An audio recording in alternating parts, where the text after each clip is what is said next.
மோசடியில் சிக்கிய மனைவியை காப்பாற்றுவதற்காக கட்சிக்காரரை கொலை செய்து நாடகமாடி தலைமறைவான கோவை வக்கீலை பிடிப்பதற்காக தனிப்படை அமைக்கப்பட்டுள்ளது. கோவை மாவட்டத்தைச் சேர்ந்த வக்கீல் ராஜவேல், இவருடைய மனைவி மோகனா மீது ஒடிசா மாநிலத்தில் 12 கோடி ரூபாய் மோசடி வழக்கு பதிவாகியுள்ளது.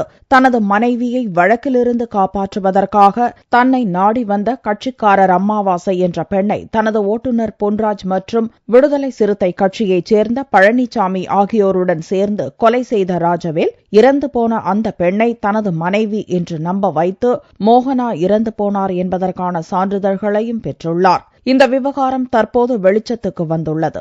இதைத் தொடர்ந்து வக்கீலின் ஓட்டுநர் பொன்ராஜ் உட்பட 2 பேர் கைது செய்யப்பட்டுள்ள நிலையில் தலைமறைவாகியுள்ள ராஜவேல் மற்றும் அவரது மனைவி மோகனாவை கண்டுபிடிப்பதற்கு தனிப்படை அமைக்கப்பட்டுள்ளதாக கோவை போலீஸ் கமிஷனர் விஸ்வநாதன் தெரிவித்தார். வழக்கு நடத்துவதற்காக வந்திருந்த ஒரு அமாவாசை என்கிற பெண்மணியை கொலை செய்து அதை ராஜவேல் தன் மனைவி இருந்து விட்டார் என்பது போல் நாடகமாடி அந்த பிணத்தை கார்ப்பரேஷன் மின்மயானத்தில் எரித்துவிட்டதாக தெரிய வந்தது.